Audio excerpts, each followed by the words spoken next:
Time is the only wealth given equally to every single one of us by God.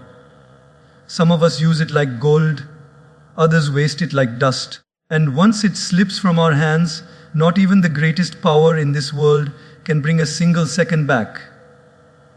Today, I will share with you the story of a lazy boy who learned the value of time the hard way, and through him, we will understand how precious this gift from God really is. My friends, God has not given us unlimited days. Each sunrise is a gentle reminder from the Creator that we have been gifted another chance to grow, to act, to love, and to serve. Yet, how often do we take this gift for granted? How often do we delay our dreams, postpone our goals, and waste hours in laziness, forgetting that the same hours will never return? Let me take you into the story of a boy who thought he had all the time in the world, but life and God taught him a lesson that changed his destiny forever. Time is God's greatest gift, a treasure that every human being receives equally, regardless of where they are born, how much wealth they possess, or what position they hold in society. If you think deeply, you will realize that life is nothing more than a collection of moments. Each moment we are living right now is a gift wrapped by God Himself. And once it is unwrapped, it can never be packaged again. Money lost can be earned back.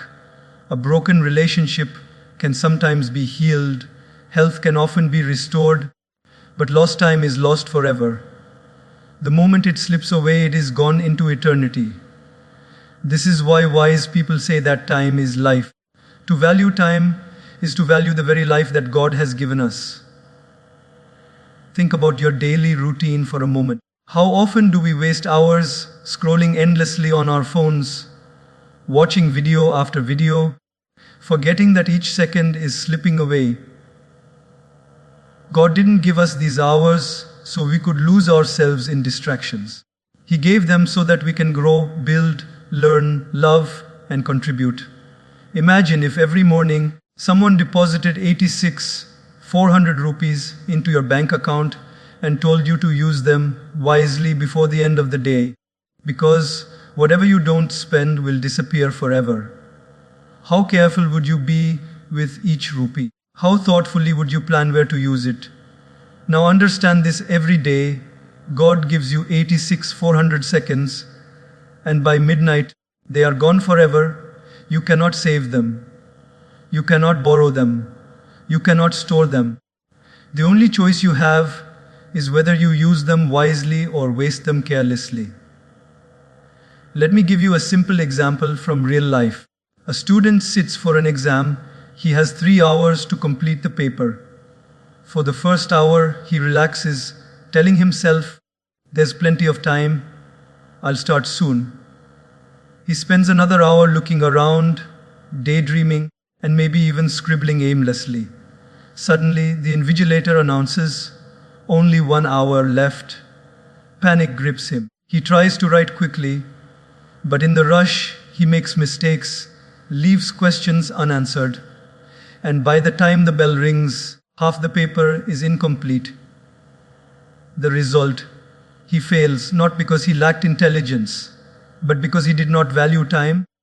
Life is like that examination hall.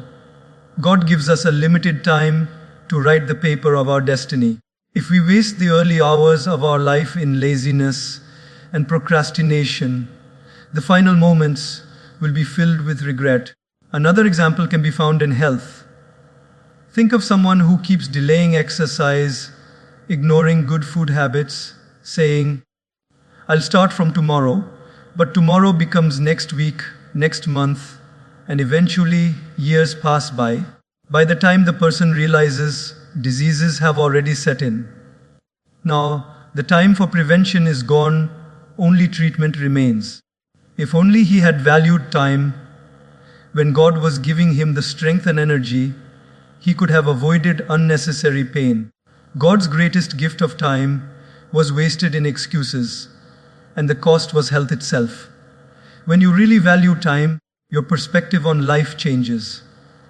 A mother values every moment she gets with her newborn child.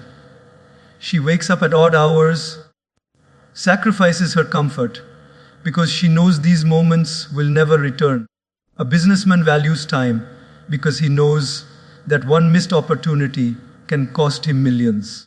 An athlete values time because he knows that 1 second can be the difference between winning gold and standing in defeat. Then why is it that in our ordinary lives we sometimes treat time as if it has no value? The truth is, God does not give anyone more than 24 hours.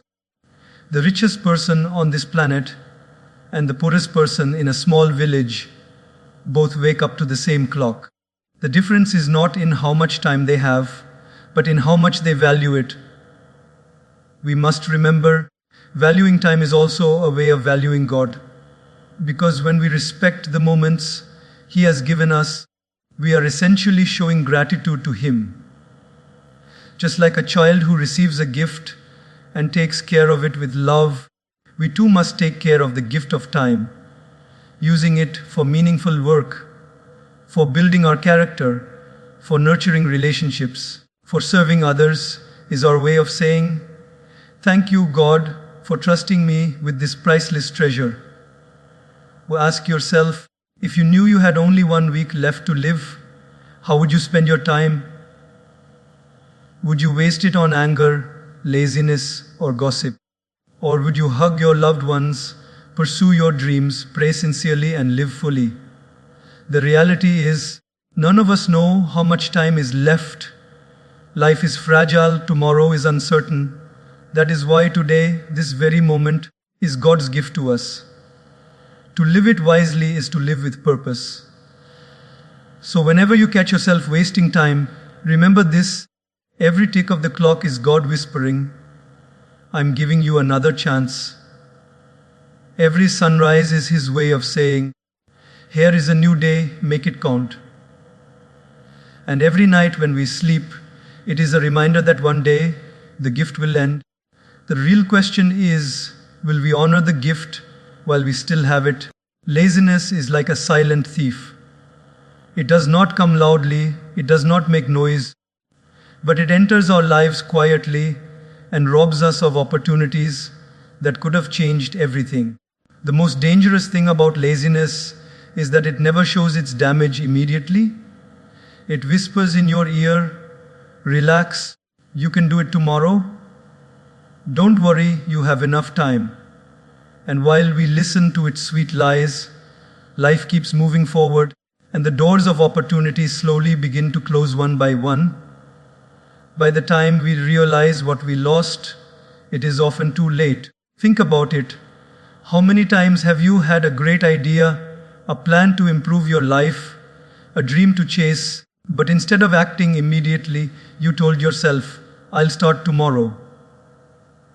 That tomorrow often never comes. Laziness convinces us that delaying is harmless, but in reality, it is the most expensive decision we make.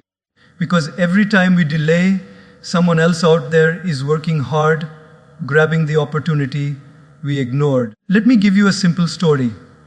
A young boy wanted to join the school football team. He had talent, but he was lazy.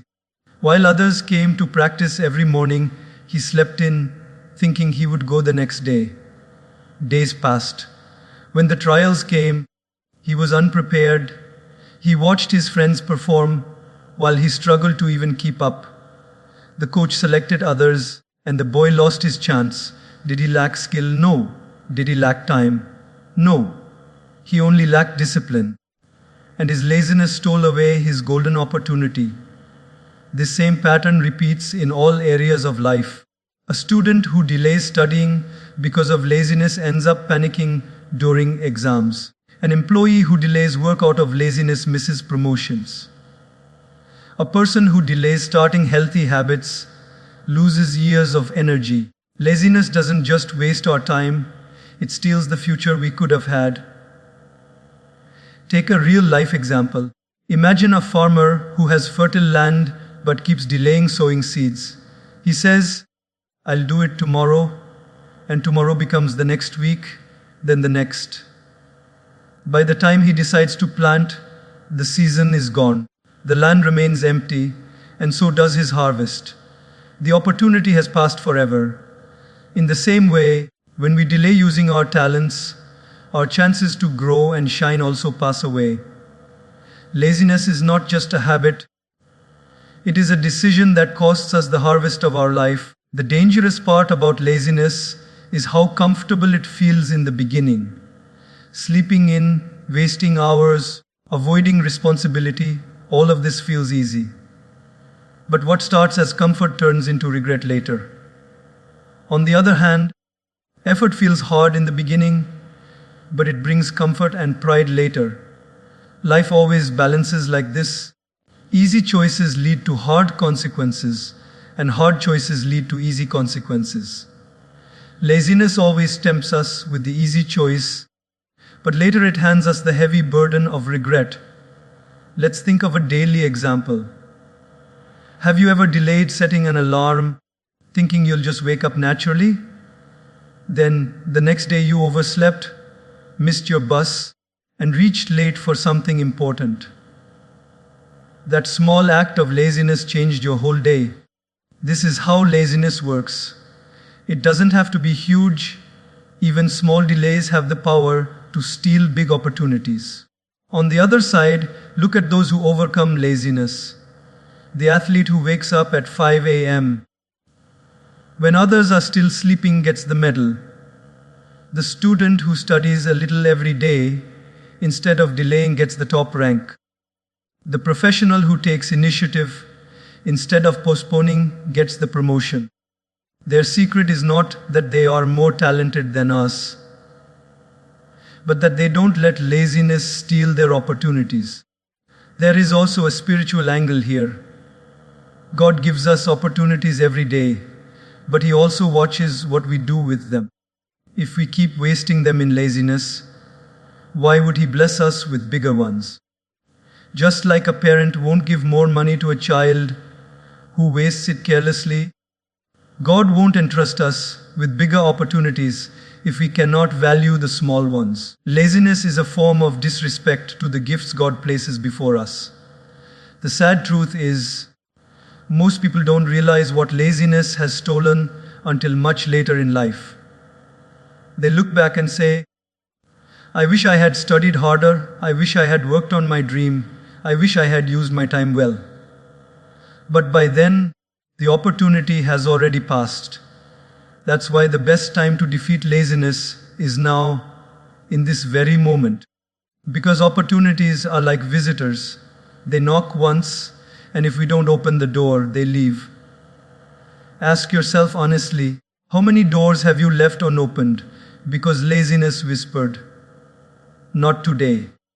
How many times have you allowed comfort to steal your chance at growth? Each time you said, "Later," laziness was smiling because it knew it had won. But the good news is you can change this. Laziness is not stronger than you. It only survives if you feed it with excuses. The moment you decide to act, to rise, to use your energy, laziness loses its power. So, remember this truth: laziness is not just about wasting time, it is about wasting life. And life is too precious, too short, too sacred to be wasted. Opportunities don't wait, they don't pause, they don't return. If you don't act now, you may never get the same chance again. That is why every single day you must fight against laziness, because behind every action you take is a door that leads to growth, and behind every delay is a door that closes forever. Every small step matters. This is a truth we often forget because we are always looking for big results, big changes, big opportunities. We want to climb the mountain in a single leap, forgetting that the only way to reach the top is to take one small step at a time. The greatest mistake many people make is underestimating the power of small efforts.